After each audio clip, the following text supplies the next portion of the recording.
Hola, ¿qué tal? Bienvenidos a un nuevo programa de Industria Argentina, País en Marcha. Hoy una edición especial porque vamos a entrevistar al doctor Jorge Velardi, reconocido médico cardiólogo, pionero de la cardiología intervencionista en nuestro país, presidente del Instituto Cardiovascular de Buenos Aires, director del Departamento de Cardiología del ICVA, ex presidente de la Sociedad Argentina de Cardiología, docente, científico, investigador, premiado por sus trabajos de investigación y miembro de numerosas sociedades científicas, tanto a nivel nacional como internacional. Una entrevista en exclusiva que ya la compartimos. Bueno, y como les adelantaba, aquí nos ha recibido el doctor Jorge Velardi. Bueno, realmente es un lujo para nosotros. Muy agradecidos también por este tiempo que se ha tomado para, todas las consultas que tenemos en materia de salud y de su especialidad, que él ha sido un pionero aquí en la Argentina, tan reconocido en el mundo, en la cardiología intervencionista, y tenemos ahí el corazón en el centro de la escena con el doctor Jorge Velardi. ¿Cómo está, doctor? Muy bien, muchísimas gracias por venir y acercarse y por volver a charlar, que son siempre charlas muy interesantes las que hemos tenido. Realmente, doctor, y poder llevarle tanta información a la gente que realmente lo respeta, tanto sus colegas médicos, sus alumnos, los pacientes, que realmente lo quieren muchísimo a nivel personal también, no solo como profesional. Bueno, un hombre que me ha contado usted en Historias de Vida, que realmente llegó a amar la medicina ya desde los 11 años, cuando acompañaba a su tío médico en el Hospital Fernández. ¡Qué memoria! ¡Qué memoria! Sí, a los 20 más o menos me habías comentado, que elegiste ya la rama de la cardiología. Ahora, ¿cuántos años han pasado en donde has tenido la oportunidad también de viajar, de estudiar en la Cleveland Clinic, que es un ícono, ¿no es cierto?, de la cardiología a nivel mundial, y a traer también y a compartir todos estos conocimientos a nuestro país, en donde decís siempre que te has sentido, sos argentino, querés vivir aquí, a pesar de ser tan viajero, y de formar también a cuantos profesionales. Bueno, lo que dije en esa entrevista se mantiene, tal cual. Se mantiene. Qué memoria para acordarte de tantas cosas. Es que es impactante realmente. Bueno, creo con que una personalidad. La gran mayoría de los médicos lo toman esto como una forma de vida, digamos, así que yo me incluiría entre los muchos médicos que tienen pasión y ponen mucha pasión en lo que hacen. Claro. ¿Cómo lo pondrás en tu carrera? Cada uno, ¿no es cierto? Uno. Bueno, pero realmente cada uno, es cierto, lo hace con mucha pasión, pero usted tiene un plus, puede salvar vidas, que no es un tema menor, doctor. Bueno, en otra oportunidad también, algo que me llamó la atención y que hablábamos sobre tantos avances en la ciencia médica, en la cardiología, y usted me comentaba que en los últimos 30 o 40 años fue realmente un avance científico muy importante, tecnológico también, y que ahora veía como un leve amesetamiento, ¿no es cierto?, en cuanto a las revoluciones científicas. ¿Sigue sosteniendo lo mismo, doctor? Bueno, yo me refería a un cierto amesetamiento en un punto específico, sí, que se refería a la cardiología de las enfermedades coronarias, sobre todo desde el ángulo del tratamiento de las afecciones con stent, tratadas con angioplastia, cirugía, incluso el tratamiento médico. Creo que es un amesetamiento en lo positivo. A veces hay amesetamientos desde el ángulo más, digamos, donde nos falta mucho. Sí. Yo diría hay un amesetamiento en el sentido que se ha conseguido mucho. Quizás se ha escalado a un punto donde ya el superar ciertos pasos van a ser de a poquito. Fue muy grande, ahora se va a ir avanzando. Sí. Quizás no tanto como se avanzó en cuanto a procedimientos o específicamente, digamos, los stents. Por ejemplo, los stents coronarios, las afecciones coronarias han logrado un grado de excelencia en el tratamiento donde la expectativa de resultados, sea en longitud de vida y en calidad de vida, son tan excelentes que es difícil imaginarse un salto tan fuerte como el que fue dado hasta ahora. Ahí quería decir, pero el amesetamiento acá arriba, claro. Hay amesetamiento abajo y amesetamiento arriba. Es importante. Yo diría que el amesetamiento es más cerca de la cima, claro. Que se va logrando cada vez un poco más en procedimientos, pero sin embargo, donde no hay cima y donde sí hay progresos es en cómo se acerca ese progreso de la medicina a la práctica diaria. Y ahí yo diría que lo que ha ido cambiando y mejorando, y nosotros desde el Instituto Cardiovascular lo trabajamos muchísimo, es en palabras que tienen que ver con la calidad. Sí. La calidad en medicina son dos palabras, que es eficacia y seguridad. O sea, en lo que se trabaja muchísimo es en la eficacia de los procedimientos y en la seguridad para hacer continua mejora o mejora continua sobre cualquier resultado que se obtiene. En eso sí estamos trabajando muchísimo, no solo a nivel nacional, a nivel del Instituto Cardiovascular, y el mundo está evolucionando hacia, si bien los procedimientos llegaron un poco a veces a lo máximo, de la forma en la cual se aplican, de la forma en la cual se evalúan, tiene que contemplar eficacia, seguridad, eficiencia, que es una palabra que va adherida a los costos, claro. A los costos de la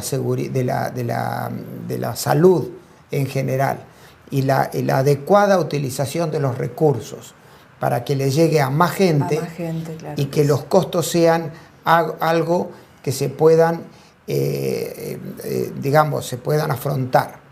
Y la otra palabra que ha tomado mucho vigor en los últimos años es la de la experiencia del paciente.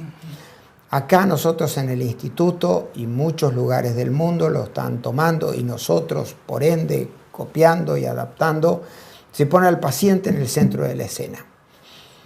Para dar un ejemplo cualquiera, el paciente se interna con un cuadro agudo, X, y el médico se siente que ha colocado un stent o le ha hecho cirugía o le ha hecho el tratamiento médico adecuado y siente que ese ha sido el acto médico más importante. El paciente no siente ese como el acto médico más importante. Claro. El paciente quiere saber en el alta qué le hicieron y cómo sigue al día después. Y toda esa contención postoperatoria, ¿no? O sea, claro. el acto del alta médica es un acto que debe ser nuevamente revalorizado. Claro. Porque hay veces la gente, uno dice, yo ya le hice esto, ya está, se puede ir. Claro. Pero el Señor se queda con miedos también. Con miedos, con inseguridades, con incertidumbres sobre qué le hicieron y cómo sigue el día después. Así que no es el acto médico de un procedimiento el único acto importante. Hay muchos actos importantes.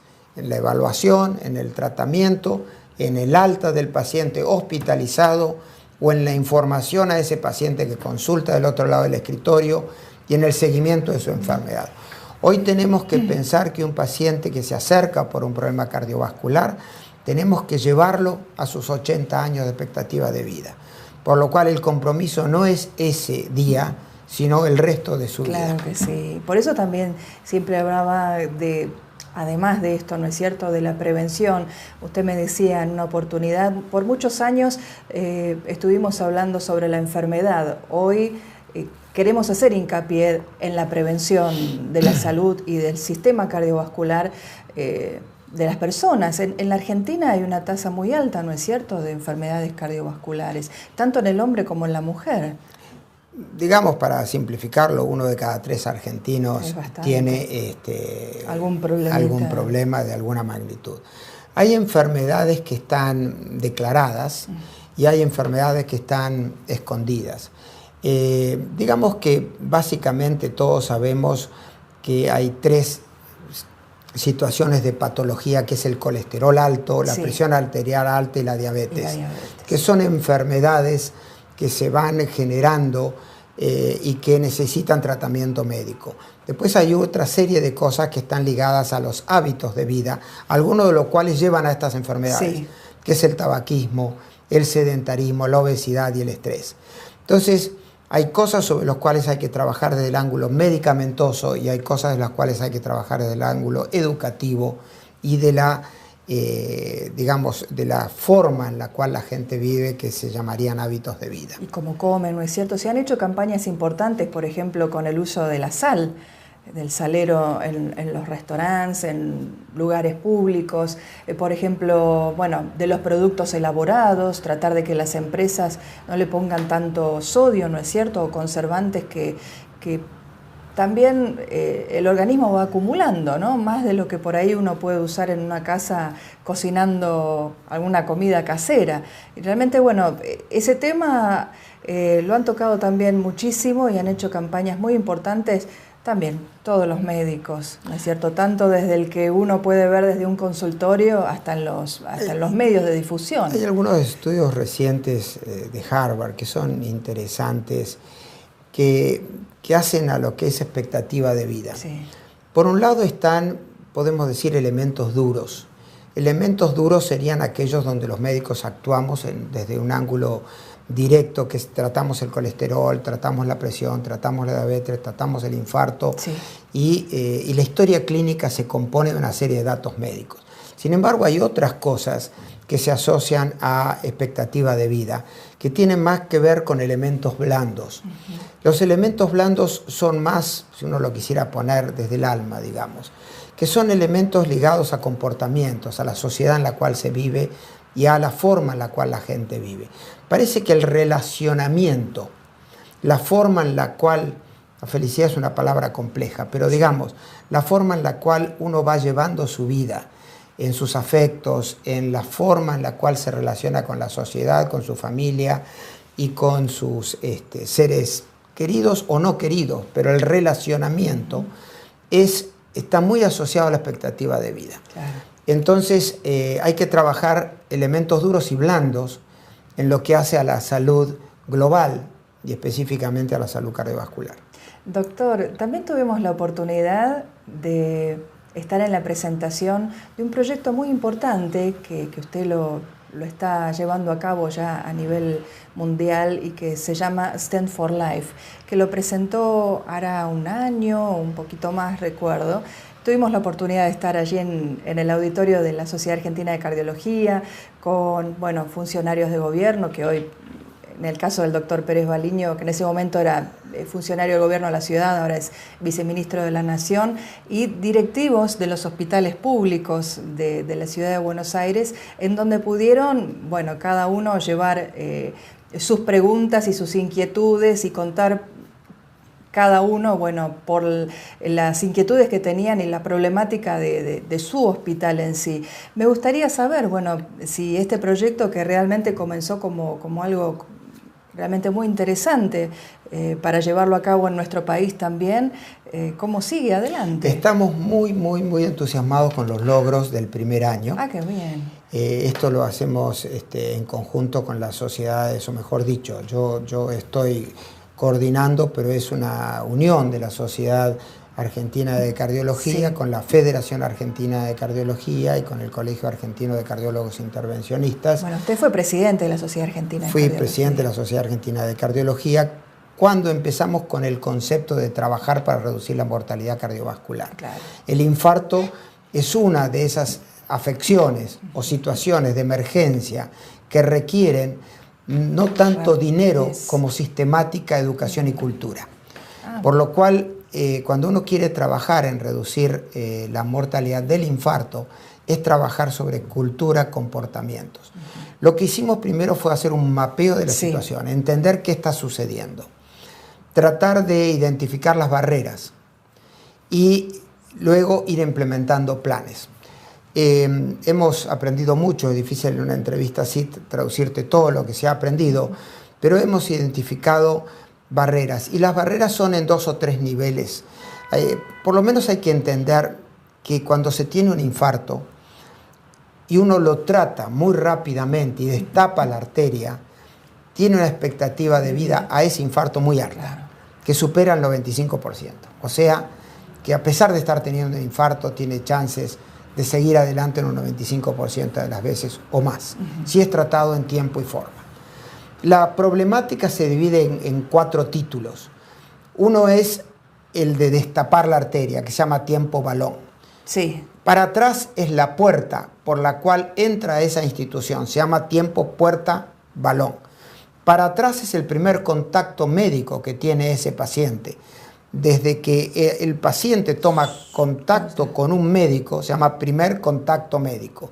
Y para atrás, o sea, el comienzo, es el inicio de los síntomas. Entonces, del inicio de los síntomas, el primer contacto médico, el lugar donde va a ser intervenido y la arteria destapada que se llama balón. El trabajo en esto lleva a que primero trabajemos en el tiempo puerta-balón para que sea corto ese tiempo y que sea menos de 60 minutos. Después, primer contacto médico al balón sea 60 minutos. Y después que del dolor al balón sean 60 minutos. Entonces es un trabajo lento y progresivo. Acá están dos conceptos grandes. Primero, que el paciente identifique sus síntomas, llame a un sistema de emergencia en vez de ir a un lugar, llame a un sistema de emergencia, que ese sistema de emergencia tenga la capacidad de hacer diagnóstico. Si el primer contacto médico que haga diagnóstico y que lo ponga en contacto con el lugar donde le van a destapar la arteria. Esto ha sido un relevamiento, pero requiere de una regionalización, de una sistematización y de un armado de redes. ¿Cuánto tiempo lleva eso? ¿Es muy trabajoso, doctor, para hacerlo en nuestro país, para poder implementos? Se ha hecho en muchísimos lugares. ¿Cuáles son las mayores dificultades? Las mayores dificultades son las culturales. Claro. Las mayores dificultades es que todos nos alineemos en una visión conjunta. Sí. Se va logrando. Primero vamos a armar pequeñas redes para que sean tomados como pilotos, unas 12 que han sido seleccionadas. Se ha trabajado, por ejemplo, con Santiago del Estero y se está armando un trabajo con todo Santiago del Estero. O sea, no es una cuestión de que en tal lugar privado tal cosa. Hay que tomarlo como política de salud. Entonces el ministro de Salud de Santiago del Estero estaba interesado en esto y se avanzó. En la ciudad de Buenos Aires sabes que se avanzó mucho, en Rosario también se avanzó mucho, en La Plata se fue avanzando. Y hay áreas que se están tomando en la medida en que la gente tenga ganas para anotar sus tiempos, anotar lo que le está pasando y tratar de romper esas barreras que están impidiendo que esto se haga en un tiempo corto. Nosotros en el Instituto Cardiovascular tuvimos una experiencia en esto, que es como elemento de calidad lograr que más del 90% de los pacientes sean tratados dentro de los primeros 60 minutos que cruzan la puerta de la institución. Al principio teníamos solo 50% de los pacientes hace 4 años dentro de esos 50 minutos, dentro de esos 60 minutos. Ahora excede el 90 y pico %, y en 20 y pico de minutos entre que uno entra se destapa la arteria. Esto no pasó por los médicos, pasó por la sistemática de seguridad, de emergencia, de tener la sala lista. Estoy hablando de temas que son culturales, de temas organizativos. Entonces, cuando me preguntás los avances de la medicina en el nuevo procedimiento, existen, pero los avances de la medicina más importante es una sistemática adecuada, en una cultura adecuada para lograr que esos procedimientos lleguen a la mayor cantidad de gente en el menor tiempo posible. Qué bien, doctor. Ahora, ¿cómo están, digamos, emplazados la cantidad, bueno, de hospitales también y de centros de salud? ¿Es necesario que todos tengan esta capacidad o, bueno, en algunos centros ya identificados como para poder hacer estas intervenciones? No, definitivamente se tiene que armar redes, por los cuales algunos son los centros identificados. Cada uno sabrá en su lugar geográfico de un extenso país como es la Argentina, que es creo que la 6ª o 8ª superficie mundial.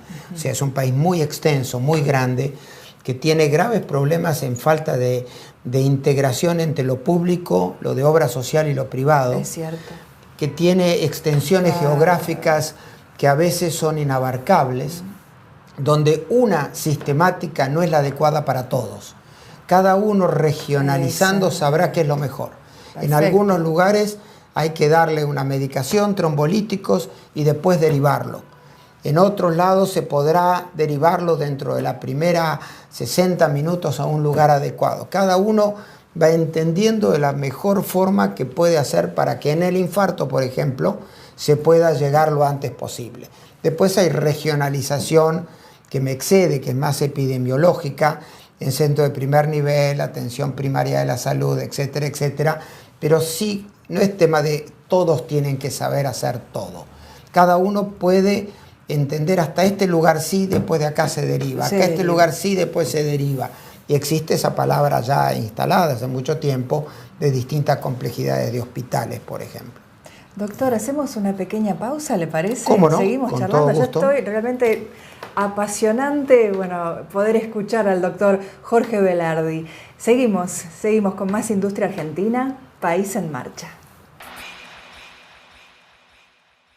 Seguimos en Industria Argentina, País en Marcha, aquí en la oficina del doctor Jorge Velardi, presidente y director del Instituto Cardiovascular de Buenos Aires. Bueno, que realmente es hermosísimo, doctor. Yo tengo la oportunidad, de conocerlo, de ir viendo también paso a paso cómo ha crecido a nivel institución, el plantel médico, tantos jóvenes también médicos y que uno los ve tan reconocidos y realmente tan bien formados y la alta tecnología con la que podemos contar acá en nuestro país, en este lugar, que realmente es un instituto monovalente, ¿no es cierto? Exclusivamente se dedican a estudiar el corazón y a salvar el corazón.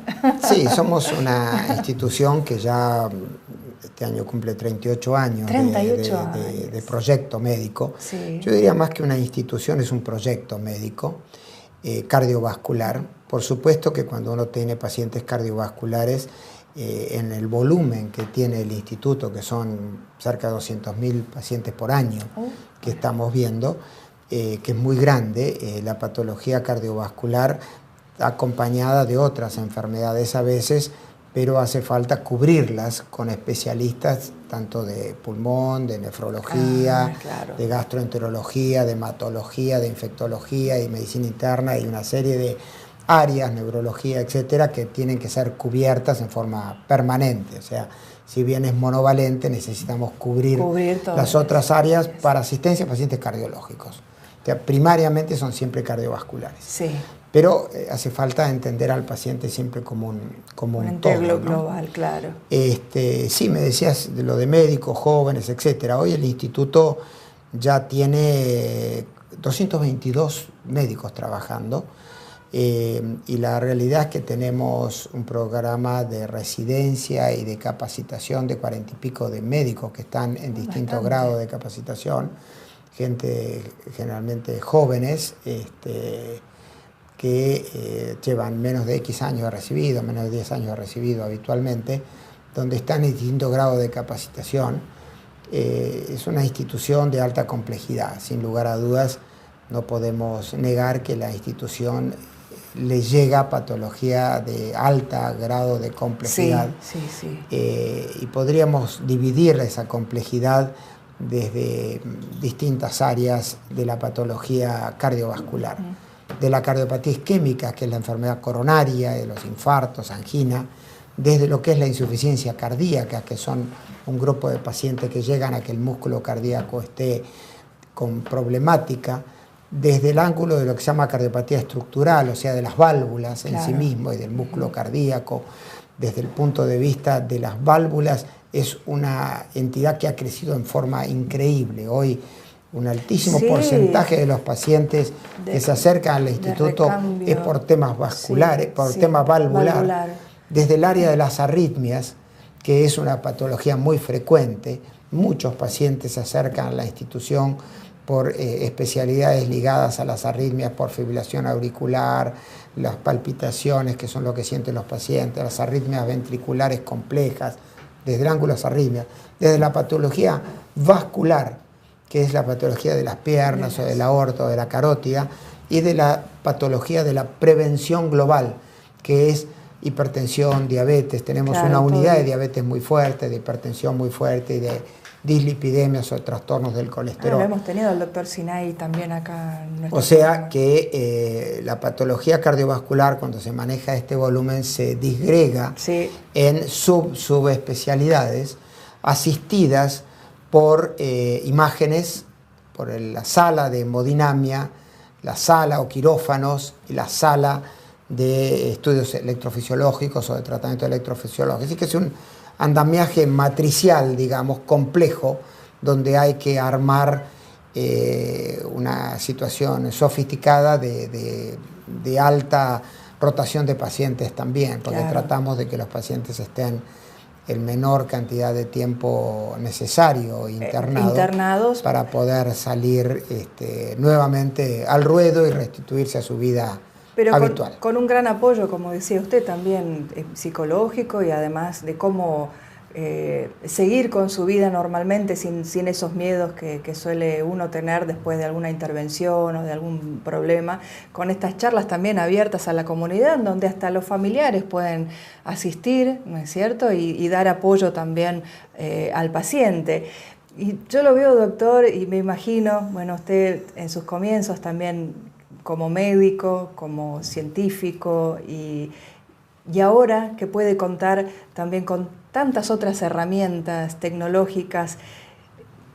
¿Qué le hubiera gustado? ¿Nacer en esta época con todo, o cuando a usted le tocó hacer esa primera intervención, poner ese primer catéter, ¿no es cierto?, en donde era tan difícil, con tan pocas herramientas en ese momento? ¿Qué capacidad tenés de ir de la cosa dura de la medicina de hoy a las historias de vida? Sí, es que es lindo, es parte de la vida. Yo creo que todos nosotros, todos los médicos de hoy, que llevan X cantidad de años, deben haber disfrutado cada momento en forma diferente. Es decir, yo creo que el momento actual lo disfruto plenamente. Es decir, me da muchísima satisfacción tener tal armamentario para que un paciente salga bien, desde el ángulo de formación médica, desde el ángulo de formación paramédica, desde el ángulo de los insumos que hay, desde el ángulo de la aparatología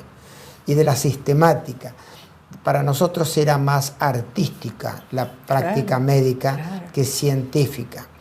Siempre fue una mezcla de ciencia y arte, pero el aprendizaje de cada día, la verdad de cada día, es cambiada por nuevas verdades que pasan a ser terminantes, y así sucesivamente a través del tiempo. Es decir, la acumulación de conocimiento genera nuevas verdades, por las cuales uno se queda viejo con las verdades de antes.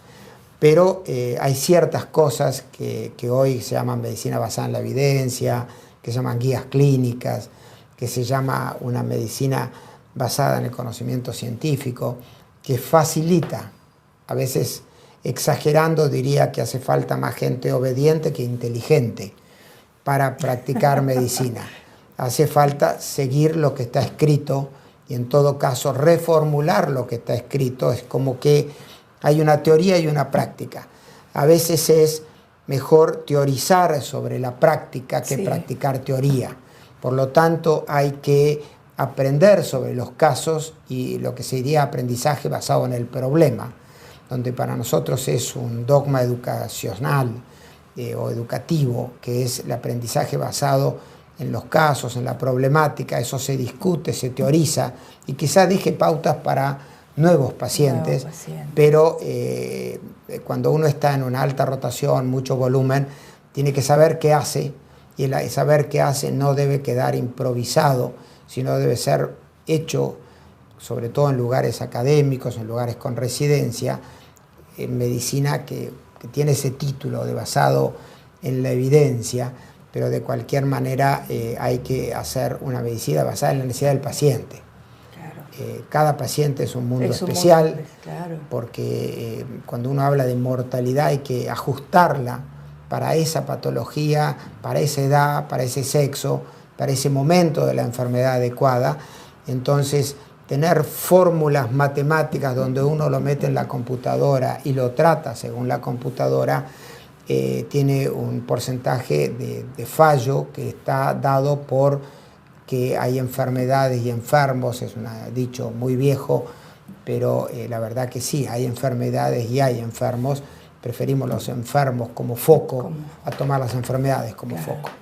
Yo me remonto también a lo que eran los pacientes antes, ¿no? Y cómo trataba o cómo asistía el médico a un paciente y en donde el paciente calladito, bueno, aceptaba, ¿no es cierto?, la receta que le daba el doctor y casi no preguntaba nada. Hoy, con los medios de difusión que, por ejemplo, Internet, que no siempre, bueno, son verdades lo que está escrito, ¿no es cierto?, pero todas esas preguntas y esas consultas que uno le hace al médico, como médico en el trabajo, como doctor, ¿le dificulta tratar a un paciente de esta manera a lo que era antes, por ejemplo, que el paciente se iba ya haciéndole caso a lo que le había escrito el doctor en la receta? Es como que me quedé pensando la pregunta, es como que me dificulte y me moleste que la gente esté con el telefonito en vez de mirarte la cara cuando estás en una cena. Es la vida de hoy. Sí. Es la vida de hoy. El paciente que está enfrente es un paciente googleado. Sí, tal cual. Por lo tanto, el paciente es informado, sí. No necesariamente correctamente informado, pero es informado, sí. Por lo cual uno tiene que estar suficientemente armado para dar respuestas inteligentes. Sí. Por supuesto que hay en cualquier estrato social y socioeconómico distinto tipo de confianza y desconfianza. Esto barre todos los estratos sociales, no es que la gente de cierto estrato cuestiona y el otro no. Y la verdad que uno en eso puede decir a cualquier lugar que hay gente confiada o desconfiada. Generar la confianza no es una actitud estrictamente de simpatía, tiene que estar basada, vuelvo a repetirte, en seguridad, en eficiencia, en eficacia y en experiencia del paciente. Es decir, uno tiene que tener respeto por ese ser humano que está enfrente y te pregunte o no te pregunte, te ha googleado o no esté googleado, debe darse la información correcta. En el nivel socioeconómico y sociocultural que esa persona esté preguntando y con el idioma que esa persona percibe. Si habla japonés, habrá que hablarla en japonés. Si habla de una estructura donde no tiene acceso a la medicina y va a estar aislado, claro, cómo se ayuda a sí mismo, y si vive a 5 minutos de un lugar, cómo tiene acceso a ese lugar.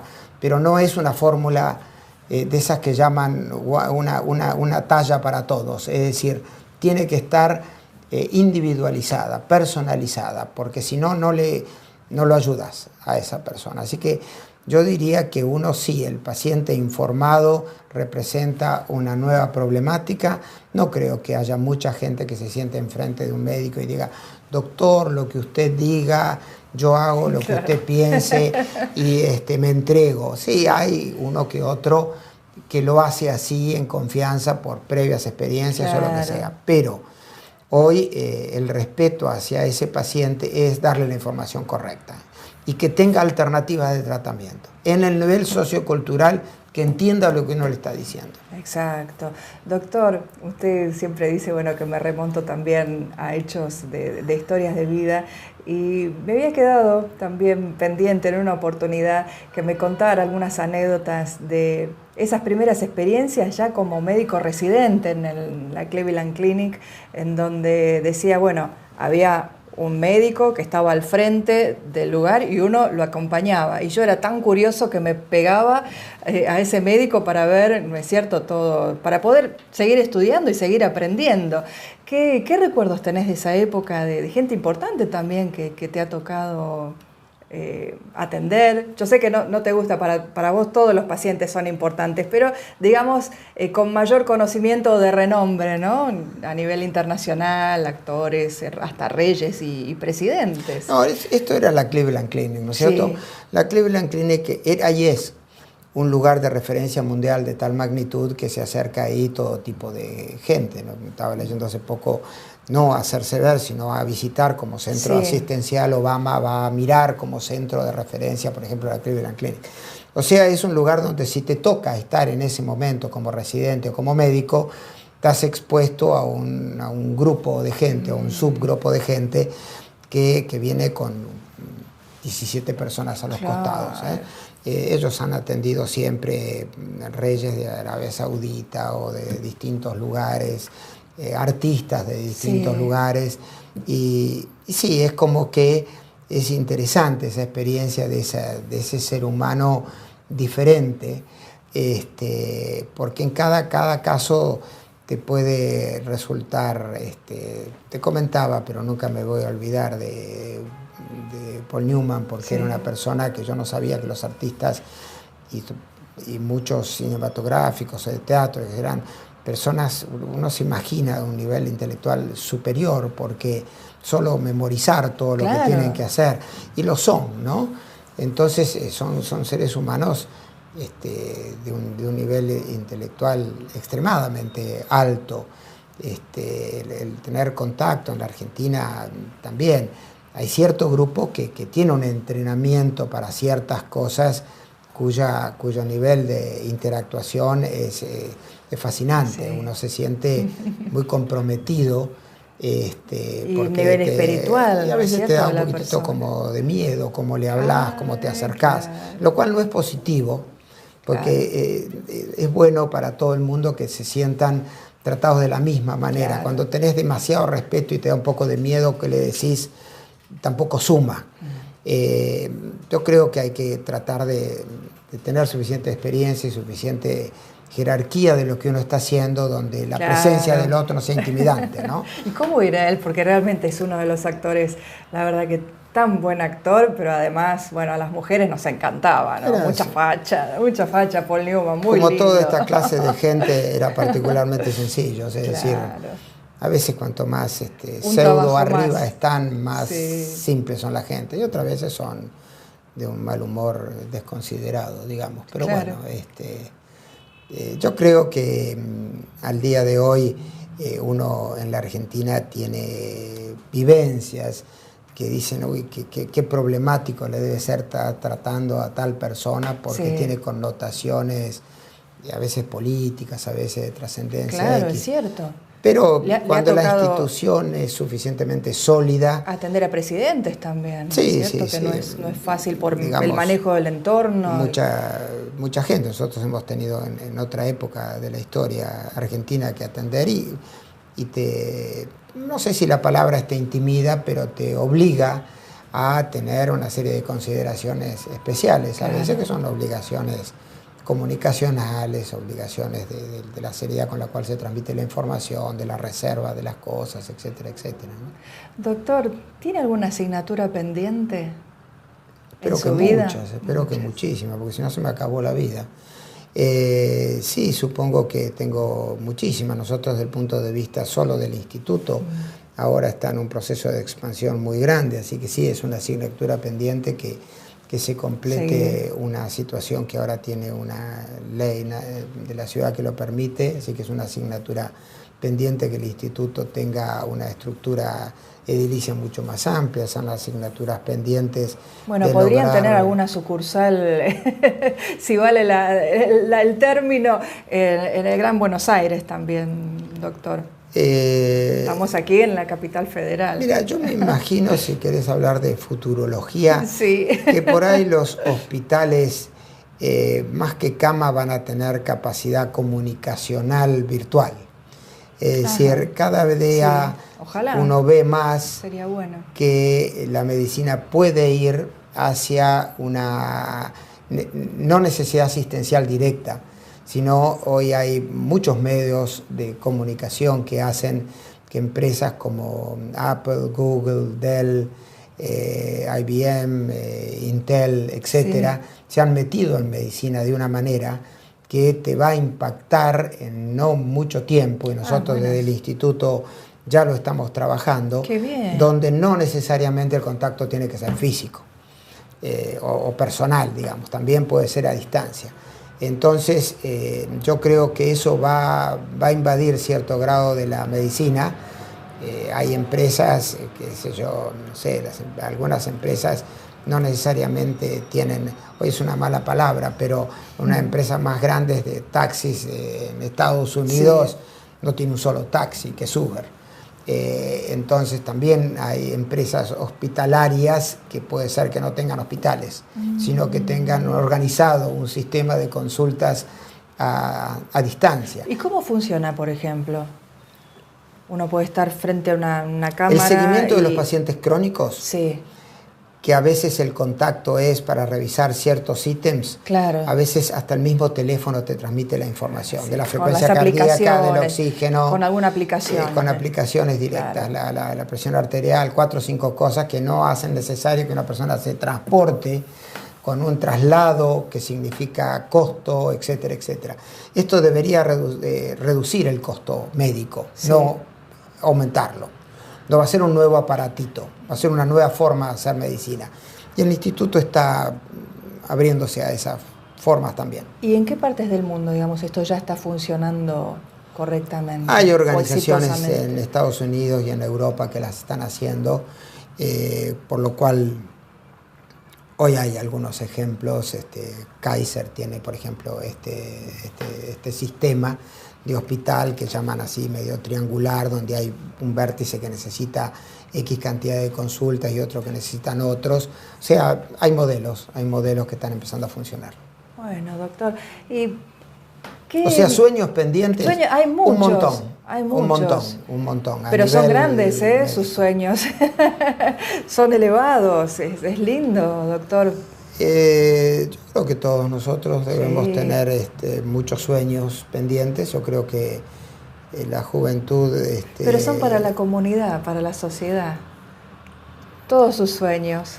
Hoy por hoy te diría que mucho de mi cabeza está más en macro que en micro. Sí. En chiquito, digamos, al principio yo pensaba 3 milímetros de arteria, y desde hace un tiempo como que se me ha abierto un poco el cuerpo en general, sí, y la mente a que las cosas, tanto lo macro como lo micro, son extremadamente importantes, ¿no? ¿Y con qué te desconectas un poco de toda del todo el trabajo, la vorágine, los viajes? Porque la verdad que los viajes que haces también son de trabajo, son de estudio, de investigación. Antes me desconectaba más que ahora. Cada vez estoy más conectado, más desconectado. ¿Y eso es bueno? No, eso es pésimo. Ah, por eso. Pésimo. Pésimo, porque la palabra burnout en medicina, claro, sería quemarse, no suma. Así que para todos recomendamos cosas y después uno a veces no lo practica, pero en todos los ámbitos de la vida. Pero creo que hay que tener suficientes distracciones culturales, ni que hablar físicas en lo posible. Así que tratar de estar físicamente muy activo en ejercicio, tratar de estar leyendo cosas que no sean estrictamente laborales. Escuchar es música, una manera de desconectarse y sí, hacer algo diferente, ¿no? Y tenés cualquier nietos, cosa diferente. Tenés nietos. Tengo nietos y acabo de tener una nieta de un día de vida. ¡Ay, qué felicitaciones! Para Luna, que es la sexta, lindo. Y va a tener una séptima dentro de poco tiempo. Así que sí, tengo nietos, tengo hijos muy presentes, familia muy presente, y el relacionamiento que te hacía referencia antes, amigos, familia, etcétera, para todos debería ser un mecanismo de desconexión. Bueno, y dicen también, ¿no es cierto?, que toda la actividad social, tener amigos, de reunirse con la familia, que hace muy bien al corazón también, que es muy bueno para la salud. Pero está científicamente comprobado. No tengo ninguna duda. Los que más viven son los franceses, cardiovascularmente hablando. Ah, mira. Siempre miro japoneses y franceses. Sí. Japón y Francia son los países de menor mortalidad cardiovascular del mundo. Y la verdad que no la pasan mal, ¿eh? Los japoneses no sé, dejémoslo de lado porque es una cultura especial. Sí. Pero los franceses mal no la pasan. Sus hábitos de vida, claro. Diría que están muy preocupados de vivir bien. Y viven cardiovascularmente muy bien. Muy bien. Jorge, vos que sos lo máximo acá, bueno, en tu especialidad en nuestro país, ¿qué referentes recordás médicos que te marcaron también en la carrera? Están en esa pared. Ah, y ahí lo tenemos. Así que después le pueden sacar una foto o sintonizarla, porque la tengo enfrente mío. Ahí tengo al doctor Praufe, que era el jefe de cardiología de la... La verdad que si vamos de abajo para arriba, un tío mío, Lázari, que fue, ya lo comenté anteriormente... Del Hospital Fernández. De clínica médica del Hospital Fernández, el que me representó así un poco liderazgo, de estar preocupado en aquel momento del hígado, etcétera, etcétera. Después Praufe era el jefe de cardiología clínica de la Cleveland Clinic, me marcó su como liderazgo su concentración y su foco en tratar de saber cada vez más en un momento donde la medicina era mucha ciencia y mucho arte y menos ciencia, y donde todo se basara en evidencia publicable. El doctor Sons era lo opuesto, que es el tercero que tengo ahí, fue el que realizó la primera coronariografía. Era básicamente arte, y él lo que quería era hacer cosas donde el foco fuera el paciente, no tanto la conferencia, lo académico, etcétera, pero la asistencia directa. Así que yo tengo como ídolos, ídolo es una palabra compleja, pero como líderes, referentes, sí. En medicina, todos tenemos en distintas, no lo tengo ahí, pero para mí fue un referente argentino máximo Favaloro, es decir, Favaloro era esa personalidad con el cual no tuve oportunidad de trabajar en forma directa, pero todos vimos con un motor donde aquello que podía tener un desarrollo después se lo llevaba para adelante. Dicen que las grandes innovaciones son después de muchos fracasos, o los grandes éxitos se tienen después de muchos fracasos. Hay que fracasar mucho para tener éxito con algo, y eso te lo da el aprendizaje sobre el fracaso. Yo he basado mucho en equivocarme mucho y de ahí aprendo. Vos decías que era un arte realmente, y vaya que lo era también, ¿no es cierto? Con la primera coronariografía que me comentabas, que practicó este médico Mason Sons. Mason Sons, bueno, que vos también lo ves como un líder dentro de la cardiología. Y yo creo que te escuché en algún momento también comentar cómo era. No tenían los recursos, digamos, tantos como los que cuentan ahora, ¿no es cierto? ¿Con qué te encontrabas cuando abrías o cuando hiciste el primer cateterismo? Sí, quizás yo cuando hice un cateterismo, ya el cateterismo estaba andando del año 60, sí. 59-60, y yo hice cateterismo del año 72, 73. Sí. O sea, ya tenía. Pero sí estuve en el principio de la angioplastia. De la angioplastía coronaria. En la angioplastía sí, era una experiencia que la verdad que ahora pienso para atrás y digo realmente que arriesgado era lo nuestro. Fue el año 80 que estuve haciendo las primeras angioplastías. Con Liliana Grinfeld. Con Liliana Grinfeld, que falleció, Liliana, sí, muy querida por todos. Un dolor muy grande. Pero cuando nosotros hicimos la primera angioplastía en la Argentina, en el año 80, hacía solo 3 años, y se habían hecho eran menos de 500 angioplastías en el mundo. Estamos hablando de un procedimiento que ahora se hacen 2-3 millones, ya perdí la cuenta, pero ponerle 3 millones por año en el mundo. Ahí se habían hecho 300 solo. Eran 250 concretamente cuando hicimos la primera nosotros. O sea, realmente era un mundo de incertidumbre. Uno cuando entraba ahí no sabía cómo salía el paciente, y uno sufriendo como parte de esa actitud. Así que a través de ese desarrollo, después vino el stent, que la hizo más segura, después los stent medicamentados, y ya te hablaba de ese plató. Biodegradables y todo. Sí, biodegradables. Absorbibles, reabsorbibles, pero, ¿no? Sí. Sobre el cual, bueno, no tuvimos tiempo de charlar, pero todas las cosas dejan una enseñanza. Hoy algunas cosas son aprendizaje sobre fracasos, y da un pasito para arriba y da un pasito para arriba. Es que ser persistente y perseverante, a veces más que inteligente, para lograr que haya logros objetivos. Y la innovación debe ser en ideas, en procedimientos, en aprendizaje basado en los fracasos. Doctor, nos tenemos que ir un minutito. Bueno, en este último minuto me gustaría dejarle la cámara para usted, doctor. ¿Qué le gustaría decir, bueno, a toda la comunidad, a toda la sociedad? Un mensaje, bueno, todo suyo en este último minuto. ¿Cómo cuidarse? ¿Alguna prevención? ¿Algún consejo que le daría un lujo aquí del doctor Jorge Velardi? Un minuto de reflexión. Bueno, a ver si lo divido por un lado hacia los pacientes, o lo que uno diría pacientes. Podemos dividirlo en la comunidad general, en lo que sería prevención, que los hábitos saludables es lo que maneja realmente el pronóstico y expectativa de vida. Y que a veces la gente siente que tiene que hacerse chequeos. Y es válido y es muy útil, pero que un día no invaliden los otros 364 días de la conducta que se tenga.